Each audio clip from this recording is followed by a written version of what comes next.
to Aleksandr Usyk's split decision win against Anthony Joshua in Jeddah in Saudi Arabia last night. So Glenn Feldman, the American, had it 115, 113 in favour of Joshua, and then the other two judges went 115, 113 in favour of Usyk and 116, 112 in favour of Usyk. Very happy to say Kenneth Egan, Olympic silver medalist, is with us on the line. Afternoon, Kenneth. Thanks for the time. How are you, Joe? How are you keeping? Yeah, very well. It was definitely a moment when that first scorecard was announced in favour of Joshua. Even I think you sensed the Sky commentary team were thinking, my God, are we about to see one of the great robberies here? Or was it a close fight in your opinion? It's funny when you talk about the Sky commentary, because I had my dad up at the house last night to watch the fight. I live about 100 metres from my mum and dad's house, and it's the first time he's been in my house in 5 years. I've moved in, and it's the first time he's been in, right? So he's looking around the house first, then we sat down, we watched the fight. And he noticed as well the commentary was very biased towards Joshua. He's doing really well in the early rounds. He's boxing well. He's very sharp. And my dad was going, "What are they talking about? He hasn't been landing anything." And when the scores did come out at the end, that first judge, Feldman, he looked at me and says, "Oh no, they can't do this, can they? They couldn't possibly rob him." And lucky enough, the other judges saw sense and agreed on the score, but that took the shine off it a little bit for me, because I thought it was a masterclass again. And again, I know we're going to talk about it, but it's supposed to behave with Joshua at the end of the fight and giving out about. He shouted across the ring that he shouldn't have lost the fight. How did you beat me? Questioning Usyk. How do you beat me? Like, he's 2 stone heavier. He should be beating Usyk hands down. But it's not about strength. It's not about power. It's not about muscles. And when Anthony Joshua, as he said himself there, he was arrested in his 20s and his life changed. And look, I take my hat off to Anthony Joshua. What he's done since he put on a pair of gloves is nothing short of extraordinary. Getting into the clubs in London and getting to that Olympic final and winning that Olympic final and going on to be a 2-weight world champion. But when he was 20 and getting arrested, Aleksandr Usyk had 10, 15 years under his belt of learning the trade in Ukraine, sharpening his tools and learning about the sport of boxing. And you've heard it before, the training camps that we've been in out there, how brilliant they are and specific, and their fundamentals and all their tactics and their balance and their movement and their counter punching. It's done from 8 or 9 years of age. So Usyk was no stranger to the sport. Anthony Joshua came in quite late, and what he's done is amazing. That hands up, that's fair enough. But then to criticise the outcome and question Usyk, how did Usyk beat me? And it's not supposed to happen. And then he gives out about he's too big for heavyweight. He's 18 stone and he can't move like the smaller guys. Boo-hoo. It's your job to eliminate Usyk's movement and his style. You don't pick and choose your opponents. I only want to fight someone that's the same weight as me. That's not heavyweight boxing. So it was a bit sour at the end, but it was a masterclass from Usyk right from the first bell. He went straight out there. He's had it hard the last few months as well. Let's not forget. Usyk, his home place is being bombarded and whatnot. So he had to leave that country that he loves and go off and train and get his head right. And Anthony Joshua's giving about his early 20s and his trouble with the law. Yeah. Can't really disagree with any of that. And even by the end, I know the Sky commentary were definitely accentuating the positives early on in the fight, but even at the end, Matthew Macklin, I think, was in co-commentary, they were saying, look, the gap here is huge. Usyk has won this fight very comfortably. So you kind of think, the only other person I heard say that they thought Joshua won the fight actually was Steve Bunce on his podcast. But that aside, I haven't seen anybody say it. It always does worry you in boxing when these kind of things happen. I saw Glenn Feldman was asked by somebody who stuck a phone in his face, how did you score it that way? And he said, well, I just did. He gave 5 of the first 6 rounds to Joshua, but thankfully I think sense prevailed. Kenneth, there was a point in the fight where I think it was the 9th that Joshua opened up as much as he was going to, or as much as he did across the 12 rounds, and maybe you thought there was an opening for him to even take a bit more of a chance, and he didn't, but you felt he'd made an inroad. And then Usyk came out in round 10 in particular, and he cruised in 11 and 12 as well, but he came out in round 10 and just completely outclassed Joshua. He got moving again. He was brilliant in 10.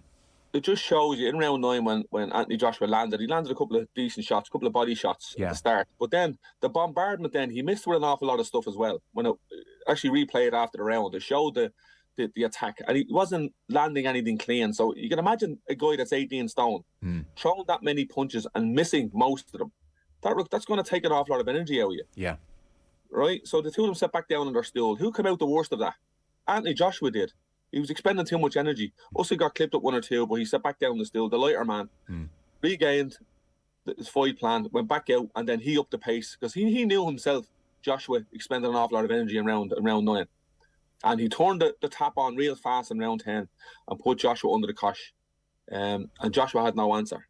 And I know there is benefits of being a little bit lighter up at heavyweight, you know, because as I said, when Joshua was throwing these shots, and he didn't throw that many, let's call a spade here. He kept it real tight, and even if you heard at the weigh-in, he mentioned something to Usyk about his body shots. So I think he was questioning Usyk's ability to take a shot down below, you know, because he had been dropped once or twice with a body shot in his early days. Yeah. And Joshua tried to land that right hand against the southpaw. It's a very hard thing to do. And I think he landed one or two, but Usyk, he actually had a low blow as well there, if you remember, in the fight. But Usyk is very clever, again, moving to his right all the time. Loads of little feints with his lead hand. Joshua was a bit more compact in the fight as well, which was fair to say. He was tired. He wasn't wasting as much at the start. But when he got that little bit of a rush on the night round, and maybe he thought himself, look, I need to actually take him out here now while I have him. And he expended an awful lot of energy. And that was the end of him. That was his hurrah, was 40 seconds in round 9. That's all he really done. After that, then, Usyk up the pace in round 10, 11 and 12. And how that judge went against Usyk is beyond me. Yeah, it was mad. So, the way you've talked about there, it doesn't sound like Joshua has many options, really. Like, would you, in terms of his tactics, so he, as you said, if anyone didn't see the fight last night, he didn't go all out for a lot of the early rounds. He was trying to pace himself. He's the bigger man. He's carrying more muscle. He's more inclined to get tired. He paced himself for a long portion of that fight and maybe tried to take his chance in 9. I mean, what are the alternatives? Should he have gone all out in round 1 and 2 and try and just get a knockout? I mean, what can Joshua do against somebody like Usyk? I always said this from the start, and I had it up on Twitter a month ago, 2 months ago, that Usyk was going to win this handy enough. Now, look, the fight was a little bit closer because Joshua didn't expend himself too early, and he would try to stick to a bit of boxing. But at the end of the day, Joe, Usyk is the far more superior boxer. Yeah. All round. Now, I don't mean that. I mean all round. He's like a universal boxer. He's better head movement, better punch selection, better footwork.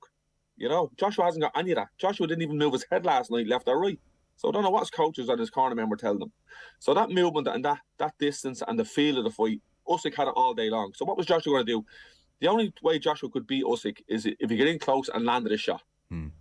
Or 2 or 3 shots. He wasn't throwing punches and bunches only until the 9th round. It was all single shots, single right hand to the body, throwing out his lazy jab. Usyk was well aware of that. And when Usyk felt comfortable, he got real close to him, landed 3 or 4 shots at a time, and then get out of there, getting the scores on the board. Look, it's like this. There's levels, Joe. And Joshua was found out. Look, a great fighter, don't get me wrong, but when you go to the next level, Usyk just had that beating of Joshua. And he'd beat him another 10 times if he fought again. Now the question lies, obviously, what's next for both of them, you know? Yeah, because I think Eddie Hearn was interviewed afterwards, and he was saying that he found Joshua distraught in the dressing room, and that Joshua had said to him, "I'm not elite." You know, it was like this kind of inignorable, all the evidence is in front of you here, that there is just a level that you can't, no matter how hard you train, it's going to be near impossible for Joshua to make that up. Yeah. That's an honest and brave comment to make. Yeah. You know, he's really being honest with himself. And is he elite, you know, when you come in against the likes of Usyk, who, like I said earlier on, who's been doing what he's doing for the last 20, 30 years, you know. Joshua was a late comer to the game, big puncher, kind of guided as well, let's be fair, in his early pro career. A lot of hams, knocked him out one punch. Oh, this is all great. He's the next superstar.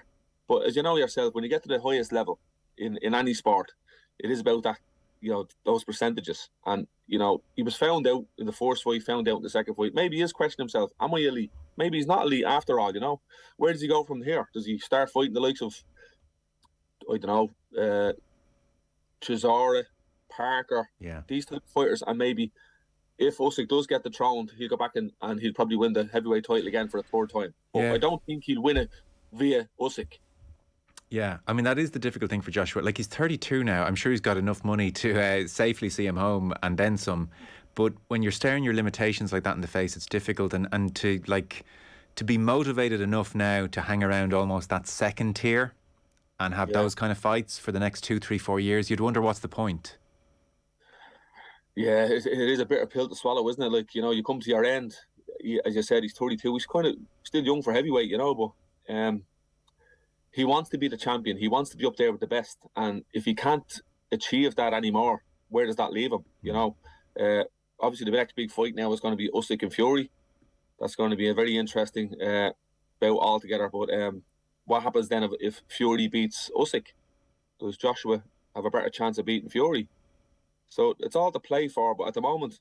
And then what does Joshua do now? Does he go back and take a lesser important fight? Does he fight someone just to get himself back in winning ways? And is there, you'd have a great sense of this. You'd spot the particulars of what makes Usyk just such an all-round brilliant fighter, and I'm sure you'd see the things that Usyk's been doing since he was 5 years old, and it's hard for Joshua to catch up on that period of development. Someone like Joshua who takes to the sport that late, is it just near impossible, if not completely impossible, for someone who's taken up the sport that late to have that kind of instinct and all the little tricks and movements and intricacies that Usyk's built up? There was never going to be a way an 18-year-old Joshua could catch an Usyk who started at 5. Yeah, exactly. And that's the bottom line, Joe. He's learned the sport from a young age, and the type of boxing that he's learned, that Eastern Bloc, that brilliant, and his southpaw as well thrown into the mix, and a natural southpaw, left-handed, proper strong southpaw. Everyone's worst nightmare. And even Joshua said that even before the fight. Was he beaten before he even stepped into the ring, Joe? I hate fighting southpaws. They're a nightmare. I can't. I detest them. Yeah. That's all playing in the back of your mind when you step into that ring. Is he still holding on to that language he's using? How do I beat a southpaw? I can't beat a southpaw. They're too good. They're too good. What kind of chance have you got? But can he improve now going forward? I know he switched coaches and he went stateside, but at the end of the day, he's a big guy. He's a big puncher. And if he had landed clean, one punch in that fight, Usyk was gone. That's what he has on his side. He's 18 stone. He's a powerhouse. But again, it goes down to that. If Usyk can see what Joshua's going to do before Joshua does it, he'll never land that power shot. And you think Usyk could see it before he was doing it? Of course he could. Yeah. And with Usyk's feinting and all, in between attacks, that's what people don't watch. People just want to see the contact of the fist hitting the target. But what Usyk was doing before all that was happening, before he even landed a shot himself, like, he's burning massive amounts of energy, keeping Joshua busy looking at his fists and looking at the feints and his movement and his head movement and his shifting. That requires massive amount of energy. And Joshua is distracted by that. So how is he going to set up himself to land that one power shot they say that he needed to land? He can't, because he's too busy worrying about what Usyk's going to do next. Yeah, he never stops moving, Usyk. It's incredible. I mean, and they made the point in commentary, just watch him. Like, anytime Joshua even has him approaching a corner or the ropes, it's feint, move, bang, back into the middle of the ring, comfortable again. He has a get-out clause every time because he's always 2 steps ahead, and he knows what Joshua's going to do. And he knows Joshua's limitations. Joshua's footwork is very bad going forward. Right. Very, very bad going forward. He falls over himself. Where Usyk is brilliant on the back foot. He shifts his body left and right, changes angles, and he's straight back in your face. He doesn't shift an angle, move off to avoid getting hit, and then hold centre of the ring. Usyk stays so close, shifts left or right, and stays in the pocket to counter punch. Yeah, that's how busy he is, and that for a heavyweight, it hasn't been seen before. And this is why the likes of Joshua and all these big guys are struggling with these smaller guys like Usyk. Usyk is brilliant. Don't get me wrong; he's well skilled and he's brilliant, but he's a much smaller guy compared to the rest of them. Yeah. So there's obviously been a lot of hype about Joshua, and his story is very admirable, and seems like a very likeable fella, and geez, like, who are any of us to kick someone when they're down on a morning like this morning? But so if you take away his power and you just look at like what Joshua has as a boxer, there's nothing there, it seems, which overly impresses you. He reminds me. No, I hate to say this, I'm not very critical. He's an amazing fighter and all that, but he reminds me of a Frank Bruno. Right. So expand what that means. Looks fantastic, big puncher, but that's as far as it goes when you're in with elite fighters. Winning the Olympic gold was amazing. Like, the first fight was questionable against the Cuban. Where would he be if you hadn't got that decision against the Cuban in his first fight in London? He probably would have signed. Would he have signed with Eddie Hearn? Would he have took him up? Who knows? Yeah. So we all need a bit of luck in our careers. Of course we do, but last night we kind of saw the tipping point, I think, of how far Anthony Joshua can go. Like, again, he was very mollycoddled, if you like, for his first 10, 15 fights till he got that world title against your man Charles Martin. Like, if I put my boots back on now, I'd probably give him a good go. You know that kind of way? He was very, very bad. Let's call a spade here. So Joshua he was and look, it's business, Joe. You know yourself, professional boxing, it's about money. For sure. It's about dollars and bums on seats and personalities. Joshua, clean cut, well behaved, well respected, well spoken person. He was a cash cow. Brilliant. Yeah. He made plenty of money. He made plenty of money for Eddie Hearn, and he brought big time boxing back to Britain. That's what it was about. And like the timing of the Klitschko fight was perfect for him, and it was such an amazing night. But like a few years earlier, it would have been a much trickier affair, obviously. But it was a cracking fight, and it was great to see. And he showed great character as well, getting up off the ground and going on and beating Klitschko. But as you said yourself, it was right. It was timed very, very well for him to fight Klitschko at that particular time. But unfortunately, you're in against a guy like Usyk, you know. Now, then you could say the other side, Usyk has loads of miles on the clock. But Usyk hasn't been taking that much punishment in his career. You know, that's how good he is. He's not standing there toe-to-toe having slugfests. Yeah. You know, and Joshua hasn't either. But Joshua just came to the game a little bit too late to learn the science of the sport. And his style just couldn't gel with Usyk because Usyk was just far too superior. Just for, again, people who didn't see the fight, you've mentioned Joshua post-fight. So I have a clip here of him talking to describe the scene. Initially it looked like things were okay, and then at some point Joshua did get very aggressive in the ring, and as you said, you could hear him complaining to Usyk, who was fairly nondescript throughout and didn't react overly. And then Joshua, I mean, he threw belts on the ground and he left the ring and there was booing, and somebody convinced him to come back into the ring. And then, I mean, probably against everyone's better judgment, he grabbed the mic, and initially, like, it was coherent enough, but it just probably unravelled a touch. And you bear in mind, this is Usyk's moment and not Joshua's moment. So here's just a sense of what Joshua was saying. This is in the ring after he's been convinced to come back into the ring. Have a listen. So that's just emotion. Wait, I'm talking. Okay. Sorry. Okay. Sorry, guys. Look. If you knew my story, you would understand the passion. I ain't no amateur boxer from 5 years old that was an elite prospect from a youth, bro. I was going to jail. I see some hype little youths in Reading jail. I got bail and I started training my ass off. Because if I got sentenced, I wanted to be able to fight. I bust my case. But cousin Benga, where's he at? G14, raise your hand. I'm stealing this, Usyk, sorry. But it's because the passion we put into this. Guys, I'm telling you, this guy, to beat me tonight, maybe I could have done better, but it shows the levels of hard work he must have put in.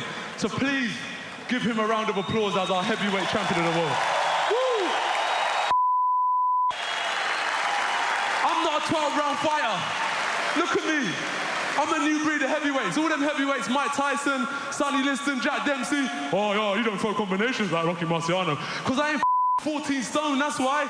I'm 18 stone, I'm heavy. It's hard work. This guy here is a phenomenal talent. We're gonna cheer for him 3 times.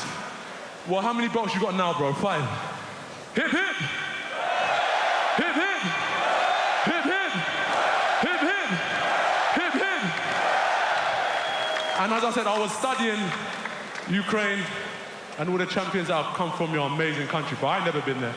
But at the same time, what's happening there is, I don't know what's happening, but it's not nice at the end of the day. I've seen it with Lomachenko in his second fight against Orlando. There was unrest in Ukraine, right or wrong. There was issues in Ukraine in your second fight. There was civil war. Vitaly Klitschko, when he faced Danny Williams, civil unrest. Usyk as a champion, please raise your hand. Under them circumstances, he managed to become champion. Champ! And I just want to say, Bismillah. So that's the sense of Joshua. You know, he's walking a very fine line there, and almost brings it back at times, but then I think ultimately probably just doesn't. I suppose what jumped out to everyone was initially it seemed okay, and you're kind of, as it developed, you realised it was going off kilter a touch. It was very unlike him, which has led a lot of people to suspect he was probably concussed. It was very erratic, wasn't it? He was jumping from topic to topic, and you know, it wasn't really, there was no kind of a theme through what he was saying. Well, not like to be worried it's well, not you it's know. not the most in-depth analysis of what's going on in Ukraine to say Ukraine. I don't know what's going on there, I've never but it's been not there. He said, nice. Yeah. I've never So been there, but so and the that's fact kind that of he was aggressive. I mean, maybe I don't know if you've been concussed, but you can get aggressive when you've been concussed as well. And he was initially quite aggressive. It was just odd. I mean, I don't think he needs to be overly criticised for it, but it's worth remarking on. it was very unlike him, because as he said, he's a humble and he's respectful, and he is, he's the perfect image heavyweight. You know how he behaves, how he holds himself, how he speaks to people, and that wasn't like Anthony Joshua last night. But maybe he was concussed, but it was disrespectful to a degree where he's Oh thrown yeah, the belts out of the rings and taking the shine off Usyk. yeah, Don't forget, Usyk was coming there as the champion and defending his belts. He wasn't coming there to take Anthony Joshua's belts off him. He was the head honcho going into that fight. And for Joshua to go on the way he went on, like you said, he probably doesn't remember some of it. And he might come around and he watch the replay and stuff, and he will be embarrassed, I'd imagine. big time. Yeah, because even at one point, he as much as was going on in his head, he had the self-awareness to go, "I'm stealing this on you, Usyk. Sorry," but then kept going. So. Yeah. And Usyk, the gentleman, just sat back, and just left him be, because Usyk is a quiet man anyway. He lets his boxing do the talking. I've a clip here of Joshua. This is like in the press conference, so probably an hour after the fight. And as you can hear here, well, he gets emotional at the end of the clip, but he's in a very different headspace. You can just hear he's far more together. So here's Joshua, maybe an hour after the clip we just heard. Am I proud of myself? It's really, really hard for me to say I'm proud of myself. I don't feel anything. I'm upset, really, like deep down in my heart. Man.